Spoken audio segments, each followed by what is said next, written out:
자, 그럼 이번에는 두 번째 이슈 살펴보겠습니다. 앞서 말씀드린 것처럼 정말 크리스마스를 앞두고 정부가 부동산 규제를 대폭 완화하는 이러한 부동산 연착륙을 위한 정책을 내놨습니다. 구체적으로 어떤 내용들이 들어있는지 조금 더 자세히 살펴보는 시간 가져보도록 할게요.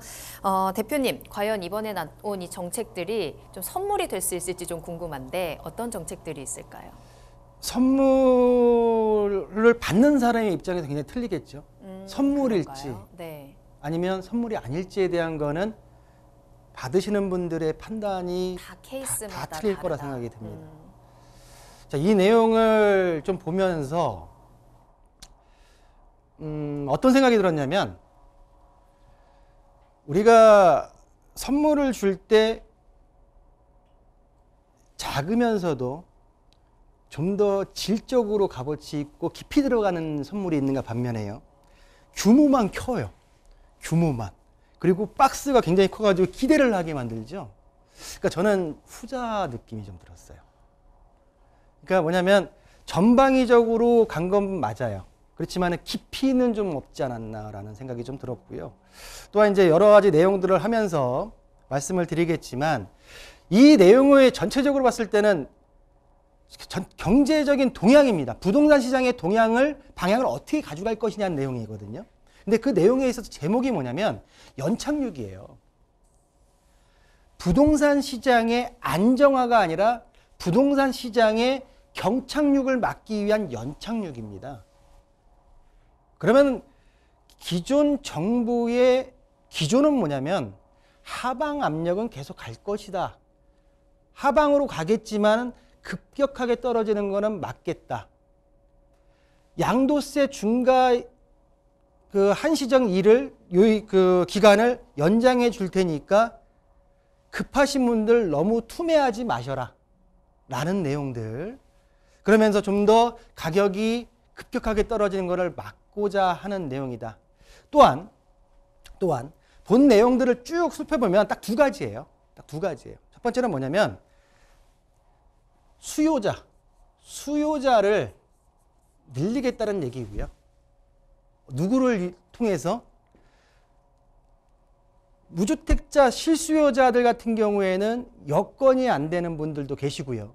또 가격이 너무 올랐기 때문에 가진 분들, 해보신 분들이 더 사라.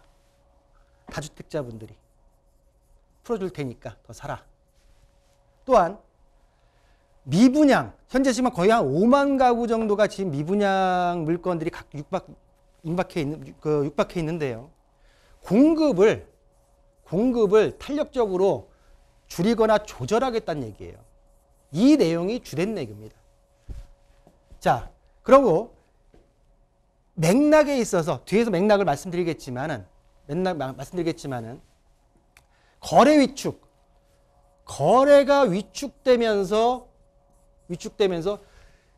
제가 많은 전문가들이나 제 개인적인 생각으로는 이 제도들이 내년 2023년도 7월경 정도 세법이 개정되면서 그때쯤 나오지 않을까라고 예상을 했는데 너무 빨리 나왔습니다. 빨리 나온 경향이 있어요. 갑작스럽게. 그 내용은 뭘까라고 봤을 때, 특히 이번에 취득세 같은 경우에는 소급 적용해서 발표일 당일부터 혜택을 주겠다라고 했죠. 취득세입니다. 자, 취득세 같은 경우에는 지방세죠. 지방세. 부동산 거래가 위축되고 거래가 없다 보니까 지자체의 세금이 부족한 겁니다. 그러다 보니까 앞당겨서 진행할 수밖에 없는, 연착륙이라는 이름으로 앞당겨서 진행할 수밖에 없는 내용이지 않았나라고 보여지고요. 자, 핵심 내용은 말씀드린 대로 다주택자와 실수요 등에 대해서 과도하게 징벌된 규제를 정상화하여 부동산 시장을 연착륙시키겠다. 다주택자 실수요자들, 특히 다주택자분들 완화시켜 줄 테니까 주택 거래해라. 그리고 전반적으로 공급은 탄력적으로 조절하겠다라는 내용들이 들어가 있는데요. 자, 먼저 보겠습니다. 다주택자의 규제 완화입니다. 규제 완화 내용을 본다고 하게 되면 취득세 내용이 있고요. 중과제도 완화. 취득세 아까 말씀드렸죠. 2020년도 7월 10일 날 발표된 내용인데 양도세, 종부세와 함께 한꺼번에 완화시키겠다라고 하는 내용이 나왔습니다. 두 번째로는 자 보시는 대로 양도세 중과를 배제하겠다. 배제를 연장하겠다. 2023년도 5월 9일까지 한시적으로 일반 세율을 주겠다라고 했는데 1년을 연장하고요. 2023년 7월 달에 세제 개편안을 통해 가지고 새롭게 개선하겠다라고 하는 내용을 담고 있기 때문에 전반적으로 이 내용을 봤을 때는 다주택자의 양도세 중과는 폐지 수순으로 갈 가능성이 높다라고 보여지고요. 자, 분양권 등 단기 세율 등으로 해서 2020년 이전으로 수순을 환원하겠다라는 내용이 있고 다주택자 같은 경우에도 LTV 상한을 30%까지 적용시켜 주겠다는 내용이 있습니다. 구체적으로 보겠습니다. 세제 부분이기 때문에. 자, 다주택자 취득세 중과제도 완화. 지금 뭐 많은 그 경제 채널이나 유튜브들이 지금 많이 이 내용들을 가지고선 지금 그 방송을 하고 있는데요. 자, 보시는 대로 전반적으로 취득세를 한 50% 다주택자 2주택자까지는 일반 세율로 가고요. 이제 조정이든 비조정이든 조정의 집을 한 채 갖고 있는 사람이 조정 지역을 2022년도까지 한 채 더 샀을 경우에는 8%였습니다. 그렇지만 이제는 2023년도부터는 그냥 일반 세율 2주택까지는 인정해 주겠다. 일반 세율 내라 라고 하는 내용이고요. 3주택자 같은 경우에도 이후에 지금 보시는 대로 12%였지만은 조정 지역 같은 경우는 6%, 비조정 대상 같은 경우는 4%, 거의 50%씩 특히 법인과 4주택 같은 경우에도 6%로 하향 조정시켰기 때문에 한 50%씩 절감됐다라는 말씀을 좀 드리겠고요. 자, 이 법 같은 경우에는 지방세법입니다. 지방세법이 국회에서 개정이 돼야지 발효가 될 수 있는 법이 시행이 될 수 있는 법인데 발표를 어떻게 했냐면 2021년도 12월 21일부터 잔금이 지급되는다고 한다고 하게 되면 적용시켜 줄게. 소급 적용시켜 줄게. 첫 번째로는 종부세의 합의를 보면서 물밑 합의가 있을 가능성이 있고요. 두 번째로는 뭐냐면 이 내용만큼은 현 정부 여당 정부 측에서 밀어붙일 자신이 있다라고 판단이 들었기 때문에 이 지금 시행 시기까지 거론이 되지 않았나라고 판단이 들고요. 자, 보시는 대로 세제 개편안 아까 말씀드린 대로 2023년 세제 개편을 통해 가지고 근본적인 대책을 마련하겠다라는 내용이 나와 있기 때문에 소급 적용되는 취득세의 내용을 가지고선 일단은 제가 볼 때는 어떤 그 지자체의 부족세를 좀 채우지 않을까라고 보여지는데 과연 다주택자 분들께서 진입장벽이 낮아졌다 하더라도 하락 경기 속에서 추가 매수가 가능할까에 대한 거는 물음표를 한번 그려보고요. 자, 분양권 등 단기 세율의 2020년 이전 수준으로 환원하겠다는 내용입니다. 자, 기존에 주택 입주권 같은 경우에 현행 같은 경우에는 지금 보시는 대로 분양권가 70%, 60%, 70%, 60% 세금이 굉장히 세서 높았습니다. 단기 세율 같은 경우는. 개선된 내용 같은 경우에는 1년 미만은 45%로 가고 1년 이상은 그냥 일반 세율로 다 가겠다는 내용이거든요. 자, 그러면 분양권 등 단기 세율 같은 경우에 물량이 있어서 단기 물량에 있어서 특히 분양 주택 같은 경우에 물량이 지금 현재 매물이 굉장히 많이 나와 있는 상태입니다. 매물이 많이 나와 있는 상태에서 과연 분양권까지 개선을 시켜서 세금을 낮춰주면 앵커님 우리가 작년도가 아니라 그 호황기 때 네.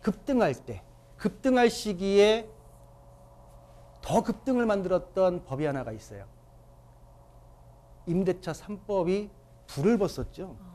기름을 벗었죠. 맞아요. 화를 탔잖아요. 네네. 자, 하향기입니다. 하락장입니다. 하락장에서 매물이 굉장히 많아요. 거기다가 분양권까지 세금을 낮춰줄 테니까 거래를 자유롭게 해라고 했을 때 이 분양권이 이 매물에 많은 매물과 같이 합류한다고 하게 되면 제가 볼 때는 좀 더 이 지금 말씀드린 대로 호황기 때의 기름을 벗듯이 하락장에 기름을 붓는 모양새도 되지 않을까라는 걱정이 된다라고 라고 하는 좀 제 개인적인 의견을 좀 말씀드리고요. 자, 규제지역의 다주택자 담보대출의 금지 규제가 해제됐습니다. 자, 2023년도부터 그 다주택자 같은 경우에 허용이 LTV 30%지만은 DSR은 그대로 유지가 된다. 그래서 제가 볼 때 큰 의미가 없다라고 말씀드리겠고요. 자, 두 번째는 이제 경제정책에 있어서 방향 실수요자 규제 완화 내용인데요. 이 내용에 있어서 지금 보시는 내용에 있어서 규제 지역, 우리 앵커도 처음에 그 얘기했듯이 규제 지역을 추가적으로 빅5에 있어서 전체적으로 해제하겠다. 그렇다고 하게 되면 경기도권에 있는 4개 지역은 해제가 될 것 같고요. 추가적으로 과연 강남 4구만, 강남 3구만 남겨놓고 주변을 다 해제할지, 아니 서울 외곽 지역을 먼저 해제하고 추가로 갈지에 대한 거는 일단은 방향성을 좀 봐야 되지 않을까라고 보여지고요. 자, 민간택지 분양가 상한제 적용 지역에 합리적 조정하겠다라는 내용이 있었고, 또 지금 과도한 실거주, 요 내용도 있죠.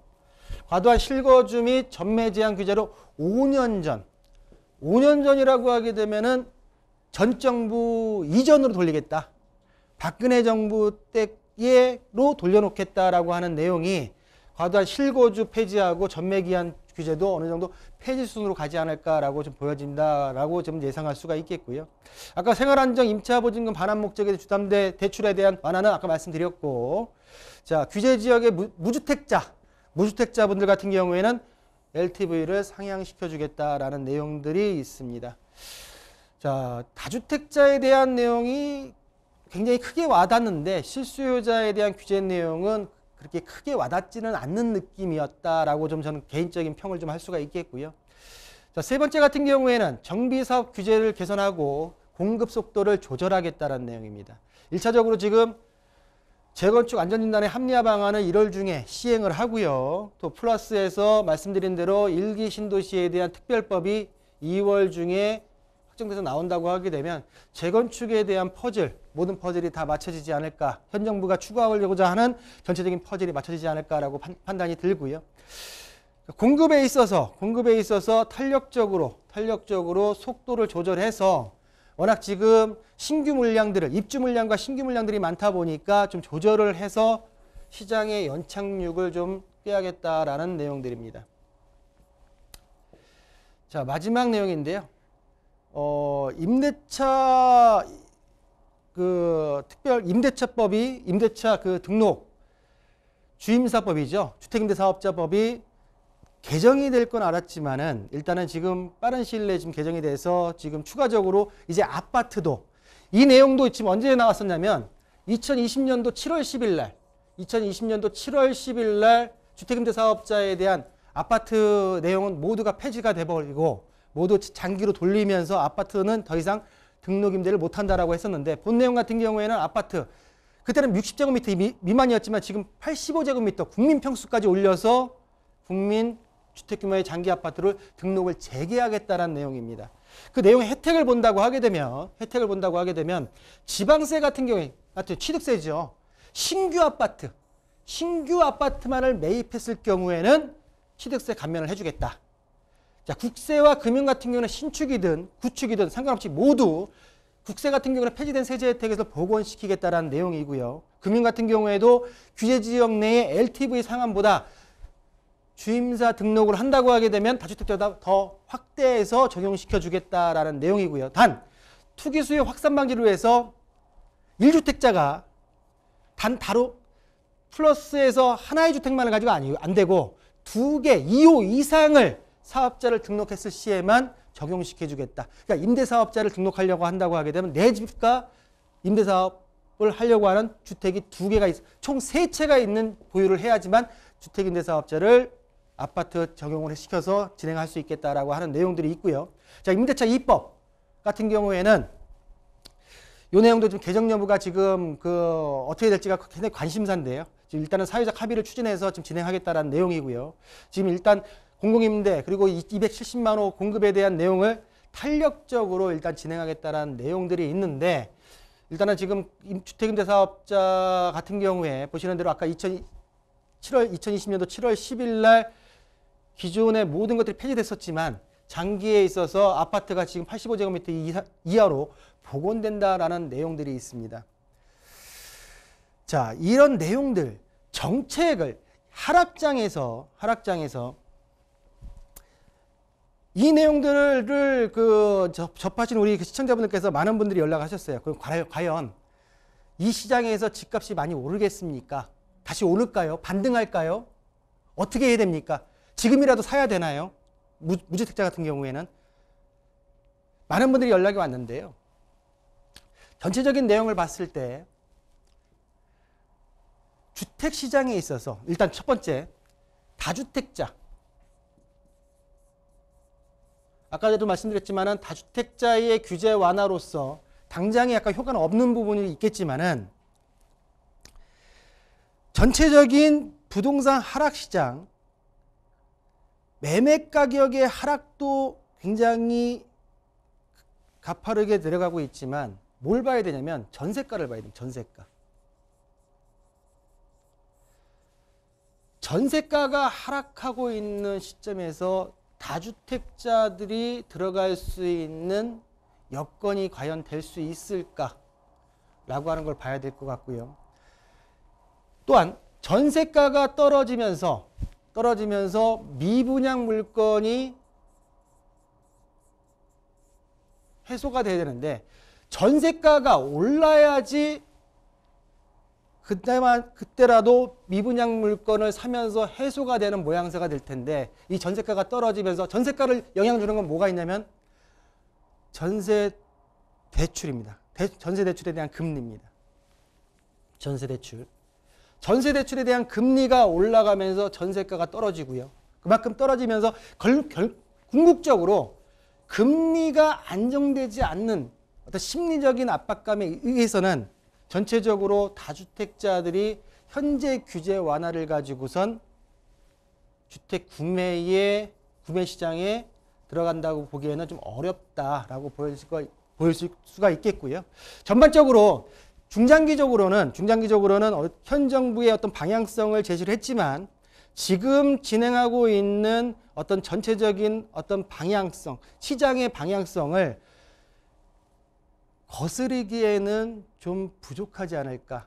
전반적으로 추가적으로 전체적으로 좀 더 정책에 있어서 보완을 시켜서 시장에다 맡겨서 시장 자체가 순화돼서 정화돼서 다시 올바른 시장으로 돌아가는 모양새가 진정한 부동산 시장의 앞날에 있어서 밝은 빛으로 가지 않을까. 저 개인적인 생각이지만 여기까지 정리하겠습니다.